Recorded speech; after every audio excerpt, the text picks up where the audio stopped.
नमस्कार, अमर उजाला के digital platform पर आपका बहुत बहुत स्वागत है। आपके साथ मैं हूं आदर्श झा और आज अपने सेशन में हम बात करने वाले हैं उस मुद्दे की जिसकी चर्चा से ही राजनीतिक भूचाल सा मचा हुआ है और लगातार सबकी नजरें उस पूरे मुद्दे पर टिकी हुई हैं कि आने वाले वक्त में आखिर होता क्या है। और वो मुद्दा है वन नेशन वन इलेक्शन का। क्योंकि जैसे ही वन नेशन वन इलेक्शन यानी कि एक देश एक चुनाव की बात सामने आई, चर्चा शुरू हुई, उसके बाद से ही अलग अलग राजनीतिक दल हों या कोई आम आदमी, सबके मन में ये सवाल है कि आखिर ये है क्या, ये होगा कैसे। राजनीतिक दलों के अपने कारण हैं ऐसा सोचने के, आम आदमी के अपने कारण हैं ऐसा सोचने के, और वो इसके बारे में ज्यादा से ज्यादा जानना भी चाहता है, समझना भी चाहता है। और इसीलिए हम ये सेशन लेकर आए हैं खासतौर पर आपके लिए, ताकि वन नेशन वन इलेक्शन को लेकर आपके मन में जितने सवाल हों उनके जवाब हम आप तक पहुंचा सकें। अब देखिए, वन नेशन वन इलेक्शन यानी कि एक देश में सिर्फ एक चुनाव, यानी कि लोकसभा और विधानसभा, इनके जब भी चुनाव होंगे तो सारी विधानसभाओं और लोकसभा के चुनाव एक साथ होंगे। कुछ इस तरह की सोच है वन नेशन वन इलेक्शन के पीछे, लेकिन ये संभव कैसे है, क्या है ये, कहां से आया, ये तमाम बहुत अहम सवाल हैं। तो शुरुआत करते हैं। सबसे पहले बात करते हैं आखिर ये वन नेशन वन इलेक्शन है क्या। सरकार की तरफ से जैसे ही 18 से 22 सितंबर यानी कि आने वाले 18 से 22 सितंबर तक संसद का विशेष सत्र बुलाने की बात सामने आई, वैसे ही कयास वन नेशन वन इलेक्शन को लेकर बहुत तेज हो गए। और इसी बीच पूर्व राष्ट्रपति रामनाथ कोविंद के नेतृत्व में एक समिति भी बना दी गई वन नेशन वन इलेक्शन की संभावनाओं को तलाशने के लिए। और इसके बाद तो यह मुद्दा लगातार सियासी पारा चढ़ाने में लगा हुआ है, सबकी नजरें इस पर बनी हुई हैं। अचानक संसद का विशेष सत्र बुलाया जाता है और अचानक एक समिति बना दी जाती है उपराष्ट्रपति रामनाथ कोविंद की अध्यक्षता में कि वो देखें कि आखिर ये कैसे संभव हो सकता है, इसके प्रोज कौन क्या हो सकते हैं, क्या कुछ इसमें बदलाव करने पड़ सकते हैं इसके लिए नियमों में, जितने इसके एंगल हो सकते हैं उन सब पर चर्चा करने के लिए समिति बना दी गई। संसद के विशेष सत्र और वन नेशन वन इलेक्शन के लिए समिति गठन के ठीक बाद इंडिया गठबंधन की बैठक के दौरान ही कई नेताओं ने अपने बयान में इसकी आशंका तो जताई, साथ ही समय से पहले चुनाव की आशंका भी जता दी। अब आप समझ सकते हैं कि यह मुद्दा क्यों महत्वपूर्ण हो जाता है। इंडिया गठबंधन की पिछले दिनों मुंबई में बैठक हुई और उस बैठक के दौरान ही इस तरह की भी जानकारी उसके ठीक पहले आ गई कि भाई संसद का विशेष सत्र बुलाया जाएगा। और उसके बाद ही इस तरह के तमाम सवाल जो हैं वो सत्ता के गलियारों से लेकर आम जनजीवन तक घूमने लगे कि आखिर क्या होने वाला है विशेष सत्र में। देखिए, वन नेशन वन इलेक्शन को लेकर इतना सियासी भूचाल इसीलिए मचा हुआ है क्योंकि आने वाले कुछ ही महीनों में, अब बहुत वक्त नहीं है, कुछ महीनों में देश के 5 राज्यों में चुनाव होने वाले हैं और इसके ठीक बाद 2024 की शुरुआत में ही लोकसभा के चुनाव भी होने हैं।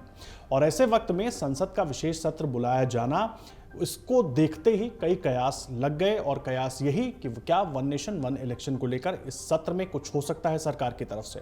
और सबकी नजरें इस पर टिकी हुई हैं, जब सत्र होगा क्या होता है। लेकिन अभी जो कयास है सबसे ज्यादा वन नेशन वन इलेक्शन को लेकर ही लगाए जा रहे हैं।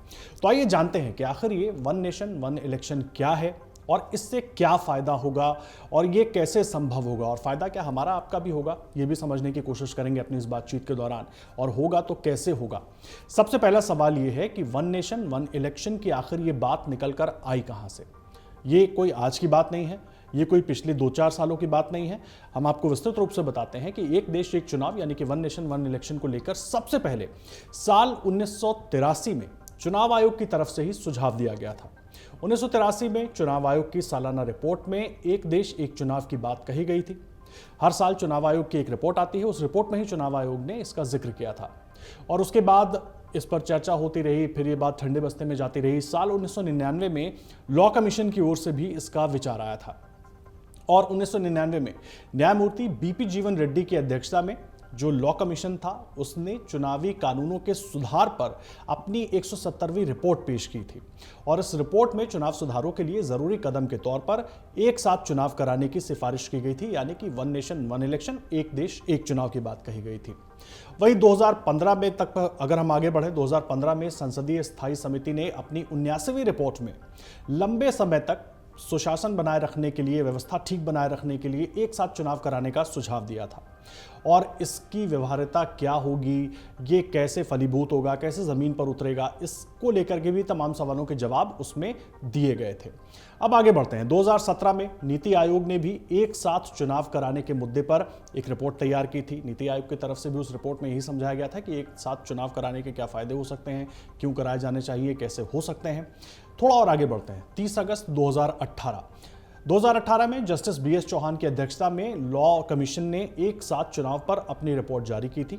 उसमें एक साथ चुनाव कराने से संबंधित कानूनी और संवैधानिक सवालों की जांच की गई थी कि आखिर, क्योंकि जब अगर आप वन नेशन और वन इलेक्शन की ओर देश बढ़ता है तो इसमें तमाम तरह की कानूनी दिक्कतें होंगी, संवैधानिक दिक्कतें होंगी, उनको कैसे सॉल्व किया जाएगा, उन सबको कैसे स्ट्रीमलाइन किया जाएगा ताकि इस दिशा में आगे बढ़ा जा सके। लेकिन अब देखिए, सबसे बड़ा सवाल यह है कि अभी, यानी कि जब हम आप बात कर रहे हैं, हम आप तक ये रिपोर्ट पहुंचा रहे हैं, अभी इस पर यह चर्चा क्यों चल रही है। साल 2019 को याद कीजिए, जब लाल किले से प्रधानमंत्री नरेंद्र मोदी अपना भाषण दे रहे थे लाल किले की प्राचीर से। अपने भाषण के दौरान पीएम मोदी ने वन नेशन वन इलेक्शन का जिक्र किया था। तब से ही इस मुद्दे को लेकर कई बार चर्चा अलग अलग मंचों पर होती रही। बीजेपी के अलग अलग नेता अलग अलग समय पर इस मुद्दे को जनता के बीच भी उठाते रहे और कहीं ना कहीं ये संदेश भी देते रहे कि वन नेशन वन इलेक्शन जो है वो देश के लिए बेहतर है और हमें इस दिशा में आगे बढ़ना चाहिए। खुद पीएम मोदी ने अपने उस भाषण के दौरान कहा था कि इस पर एक लोकतांत्रिक बहस होनी चाहिए कि वन नेशन वन इलेक्शन से हमें क्या फायदे हो सकते हैं, देश की बेहतरी के लिए ऐसा कदम उठाना जरूरी है। ये तमाम बातें उनके उस भाषण का हिस्सा थी।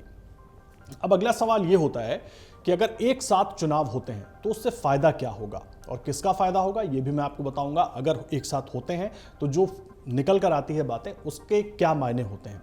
देखिए, अगर लोकसभा और सभी राज्यों के विधानसभा के चुनाव एक साथ कराए जाएं तो उससे सरकार के खजाने पर पड़ने वाला बोझ कम होगा, क्योंकि जब अलग अलग समय पर लोकसभा के चुनाव होते हैं उसमें अलग खर्च होता है, विधानसभाओं के चुनाव जब अलग अलग समय पर होते हैं उसमें अलग खर्च होता है। लेकिन अगर ये दोनों ही चुनाव एक साथ कराए जाएंगे तो एक खर्च में लगभग, कुछ और बढ़ सकता है खर्च, लेकिन वो दोगुना तो नहीं होगा। एक खर्च में दोनों ही चुनाव संपन्न हो सकते हैं और जो टैक्स का पैसा है, वो टैक्स का पैसा जो हमारे आपके जैसे लोग सरकार तक पहुंचाते हैं, सरकार को देते हैं और उसी पैसे के जरिए ये चुनाव कराए जाते हैं, उस पर और साथ ही साथ उसके बाद वो पैसा जमा होता है सरकारी खजाने में, वो बोझ कम होगा, हमारे टैक्स के पैसे का सही इस्तेमाल होगा। एक ही जैसी प्रक्रिया के लिए बार बार हमारे आपके टैक्स के पैसे का इस्तेमाल नहीं होगा। और दूसरी बात, हर चुनाव में अलग अलग प्रशासनिक व्यवस्था करने की जगह एक व्यवस्था में ही दोनों चुनाव हो जाएंगे। यानी कि इसको बिल्कुल आप ऐसे समझिए, अगर आपके घर के दो लोग घर से एक वक्त पर निकल रहे हैं और एक को कुछ दूर जाना है और दूसरे को उसी रास्ते से थोड़ा और आगे जाना है, तो शायद एक गाड़ी में सवार होकर दोनों जा सकते हैं और खर्च भी बच जाएगा। एक व्यक्ति पहले उतर जाएगा, एक व्यक्ति आगे निकल जाएगा। लेकिन अभी क्या हो रहा है, एक व्यक्ति एक गाड़ी लेकर जा रहा है, एक व्यक्ति एक गाड़ी लेकर जा रहा है। यानी लोकसभा के चुनाव एक वक्त में हो रहे हैं, विधानसभा के चुनाव एक वक्त में हो रहे हैं। व्यवस्था पूरी बनानी पड़ती है, चाहे प्रशासनिक व्यवस्था हो, चाहे सरकारी मशीनरी को दुरुस्त करना हो, कौन चुनाव करवाएगा, कहां से लोग आएंगे चुनाव करवाने के लिए, चुनाव की व्यवस्था, सुरक्षा की व्यवस्था, ये दो अलग अलग चुनावों में अलग अलग व्यवस्था बनानी पड़ती है। लेकिन अगर एक साथ चुनाव होंगे तो ये व्यवस्था एक व्यवस्था में ही इसको थोड़ा और चुस्त दुरुस्त करके काम आसानी से हो सकता है। और सबसे अहम बात, जो सरकारी मशीनरी है जिसके जिम्मे देश में अलग अलग राज्यों में कई अहम काम हैं, वो चाहे शिक्षा हो, चाहे बैंकिंग हो, चाहे दूसरी चीजें हो, इससे जुड़े भी तमाम लोग चुनावों में हिस्सा लेते हैं चुनावी प्रक्रिया को पूरा करने के लिए, तो उनको बार बार अपना वो जरूरी काम छोड़कर चुनाव में नहीं लगना पड़ेगा। एक बार चुनाव संपन्न हो गए, उसके बाद फिर 5 साल के बाद चुनाव होंगे।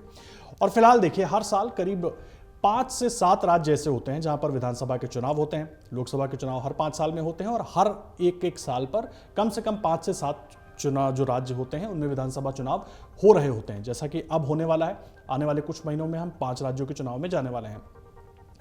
बार बार चुनाव होने की वजह से जो सार्वजनिक जनजीवन है वो तो बाधित होता ही है, साथ ही साथ जो जरूरी सेवाएं हैं, अलग अलग डिपार्टमेंट्स जो चुनाव कराने के लिए, चुनाव को ठीक तरीके से संपन्न कराने के लिए इसमें जुटते हैं, उनके जिम्मे और भी बहुत सारे काम हैं जो उनके मूल काम हैं, उन पर बहुत असर पड़ता है।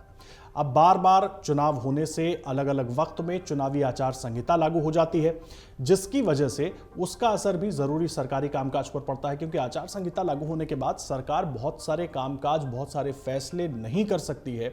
इसलिए सब कुछ एक तरीके से उतनी देर के लिए, जब तक चुनावी प्रक्रिया खत्म नहीं होती है, रुक सा जाता है और इसका भी असर जो सुचारू चल रहे काम है उन पर पड़ता है। ये भी एक इसके पीछे की बड़ी वजह है, यानी कि एक बड़ी सोच है। और देखिए, अब सवाल यह है कि चर्चा तो अभी शुरू हो रही है, 1983 से भी शुरू हुई थी, लेकिन थोड़ा सा पीछे और जाएं हम तो अब देखिए, अगला सवाल यह है कि क्या इसके पहले भी इस तरह से एक साथ चुनाव हो चुके हैं? ये जानने के लिए आपको हम थोड़ा पीछे लेकर चलते हैं। हमें चलना होगा साल 1951 में। 1951 से 1967 के बीच लोकसभा और लगभग सभी राज्य विधानसभाओं के चुनाव एक साथ हुए थे। हालांकि 1951-52 में आम चुनाव और विधानसभाओं के चुनाव भी एक साथ हुए थे। इसके बाद 1957, 1962 और 1967 में लोकसभा और राज्यों के विधानसभा चुनाव एक साथ हुए थे। हालांकि कुछ एक अपवाद रहे, कुछ राज्यों में विधानसभा भंग हुई, बीच में अलग अलग राजनीतिक कारणों से वो इसका हिस्सा नहीं बन पाए थे और इसकी वजह से वो प्रक्रिया पूरी तरह से संपन्न नहीं हो पाई थी। हालांकि एक लंबे वक्त तक एक साथ लोकसभा और विधानसभाओं के चुनाव होते रहे।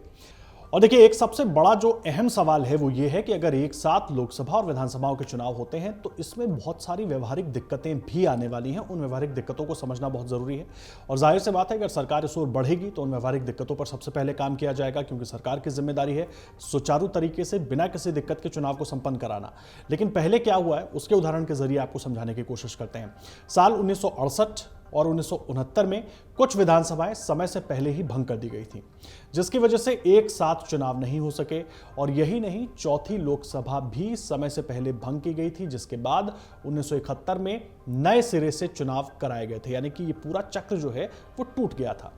अब सवाल यही है कि अगर किसी कारण से किसी विधानसभा या लोकसभा को भंग किया गया तो आगे वन नेशन वन इलेक्शन का जो एक पूरा सर्किल है वो पूरा कैसे होगा। और एक बड़ा सवाल है कि अगर वन नेशन वन इलेक्शन की तरफ देश बढ़ता है तो ये कैसे होगा, कैसे सभी विधानसभाओं और लोकसभाओं को उनका कार्यकाल पूरा किए बगैर या किसी का कार्यकाल बढ़ाकर एक साथ एक पटल पर लाया जाएगा ताकि चुनाव सभी एक साथ हो सकें। अगर लोकसभा के साथ विधानसभा चुनाव होते हैं तो किसी विधानसभा का कार्यकाल बढ़ाना हो सकता है, किसी का घटाना पड़ सकता है। और इसमें भी कई संवैधानिक दिक्कतें हैं जो बेहद जटिल हैं, जिनको इस ओर आगे बढ़ने से पहले ही सॉल्व करने के बारे में, यानी कि उनके बीच एक रास्ता निकालने के बारे में सरकार को बहुत गंभीरता से सोचना होगा। वन नेशन वन इलेक्शन के लिए संविधान के अनुच्छेद 83, 85, 172, 174 और 356 के प्रावधानों में सबसे पहले संशोधन करना होगा, क्योंकि इसके बिना लोकसभा और राज्य विधानसभाओं के चुनाव एक साथ बिल्कुल नहीं हो सकते। और एक साथ चुनाव कराने के लिए संघ और राज्य विधानसभाओं के लिए एक निश्चित कार्यकाल होना जरूरी है, ये भी नियम है। अब इनके क्या रास्ते निकल सकते हैं, इस पर जाहिर सी बात है सरकार और संविधान से जुड़े लोग और चुनाव आयोग इस पर जरूर गौर करेंगे अगर देश इस दिशा में आगे बढ़ता है। लेकिन इन सब के बीच वन नेशन और वन इलेक्शन पर अलग अलग राय भी है। अगर वन नेशन वन इलेक्शन जैसी हम प्रक्रिया की ओर आगे बढ़ते हैं तो उस पर एक्सपर्ट्स का कुछ और कहना है। उन चुनावों को किस तरीके से वो चुनाव प्रभावित हो सकते हैं उस पर उनकी कुछ और राय है। देखिए, एक स्टडी के मुताबिक अगर लोकसभा और विधानसभा के चुनाव एक साथ होते हैं तो एक्सपर्ट्स का मानना है कि ज्यादातर मतदाता एक ही पार्टी को वोट कर सकते हैं, क्योंकि वो एक बड़ी पिक्चर देख रहे होंगे। अगर वो लोकसभा को लेकर किसी एक पार्टी पर भरोसा कर रहे होंगे, उसके मुद्दों को सोच रहे होंगे, तो वो उसी पार्टी की तरफ जाकर वोट कर सकते हैं। और हो सकता है कि वो लोकसभा के लिए जिस कैंडिडेट को वोट दें, उसी पार्टी के कैंडिडेट को वो विधानसभा के लिए भी वोट दें। और इससे कहीं ना कहीं क्षेत्रीय पार्टियों के लिए संकट हो सकता है, क्योंकि वहां पर बड़ी पार्टियां यानी कि जो पैन इंडिया पार्टियां हैं वो प्रभावी हो जाएंगी। साथ ही देखिए, पार्टियों के लिए, कुछ पार्टियों के लिए राहत की बात भी हो सकती है, क्योंकि अभी हर चुनाव में नेता जनता के बीच जाते हैं, उनकी जवाबदेही होती है। लेकिन इस प्रक्रिया से उन्हें थोड़ी राहत मिल जाएगी, क्योंकि तब उन्हें सिर्फ 5 साल में एक बार ही जनता के बीच जाना होगा। अभी लोकसभा के चुनाव होते हैं, बीच बीच में विधानसभा के चुनाव होते रहते हैं। सभी दलों के नेताओं को पहले लोकसभा के चुनाव के लिए भी वो जनता के बीच जाते हैं, फिर हर साल अभी 5-7 राज्यों के चुनाव हो रहे होते हैं। अलग अलग राज्यों में उन्हें जनता के बीच जाना पड़ता है। जो वादे किए थे, जो पूरे नहीं हुए, जो पूरे हो पाए, सब पर उनकी जवाबदेही बनती है और उस जवाबदेही के लिए उनको जनता के प्रति जवाबदेह होना पड़ता है इन चुनावों में जाकर। लेकिन वन नेशन वन इलेक्शन ऐसी प्रक्रिया हो जाएगी जिसमें उन्हें ये मौका, या ये कहें कि वो बच जाएंगे पूरी प्रक्रिया से और सिर्फ 5 साल में एक बार ही उन्हें जनता के बीच जाना होगा और अपनी जवाबदेही रखनी होगी। उसके बाद उनको मौका नहीं मिलेगा या जनता को मौका नहीं मिलेगा जवाब मांगने का। ये एक बड़ा कारण हो सकता है, बड़ी अड़चन भी हो सकता है। अब इस पर यह भी जानना बहुत जरूरी है कि पार्टियों का रुख क्या है। वन नेशन वन इलेक्शन को लेकर अलग अलग पार्टियों की राय भी अलग अलग है। किसी को लगता है कि इससे छोटे दलों पर जो वित्तीय बोझ पड़ता है अलग अलग वक्त में, अलग अलग राज्यों में या लोकसभा के चुनाव लड़ते वक्त, वो कम हो जाएगा। तो किसी को लगता है कि क्षेत्रीय दलों के सामने अस्तित्व का संकट पैदा हो जाएगा। यहां पर मैं किसी पार्टी का नाम नहीं ले रहा हूं, सबकी राय अलग अलग है, पब्लिक डोमेन में है, लेकिन समझना यह है कि हम अभी बात वन नेशन वन इलेक्शन की पूरी प्रक्रिया की कर रहे हैं, तो जो आम राय है उसका जिक्र हम यहां पर कर रहे हैं। देखिए, और साथ ही ये भी जान लीजिए कि दुनिया में कई देश हैं जहां ये वन नेशन वन इलेक्शन का मॉडल बहुत सफल है, लेकिन भारत में इस सोच को वर्तमान हालात में जमीन पर कैसे उतारा जाएगा, ये देखने वाली बात होगी। हालांकि भी कयास लगाए जा रहे हैं कि जो संसद का सत्र होने वाला है उसमें वन नेशन वन इलेक्शन पर बात जरूर होगी। क्या कुछ होता है, लगातार उससे जुड़ा अपडेट भी आप तक देते रहेंगे। और आपके मन में भी अगर वन नेशन वन इलेक्शन को लेकर कोई सवाल है तो आप अमर उजाला के social media platforms, digital platforms पर कमेंट के जरिए अपने सवाल पूछ सकते हैं। हम उसका जवाब अपने नए वीडियो, अगले वीडियो के जरिए आप तक जरूर पहुंचाने की कोशिश करेंगे। और आपसे गुजारिश है कि हमारे इस वीडियो को लाइक जरूर कीजिएगा और अमर उजाला को सब्सक्राइब भी जरूर कीजिएगा। फिलहाल के लिए धन्यवाद, नमस्कार। अमर उजाला अब आपके टीवी पर भी। अपने स्मार्ट टीवी पर YouTube पर सर्च करें अमर उजाला, चैनल सब्सक्राइब करें और देखें ताजा खबरें, वो भी HD क्वालिटी में। और हाँ, बेल आइकन दबाना ना भूलें ताकि हर खबर हो आपके घर।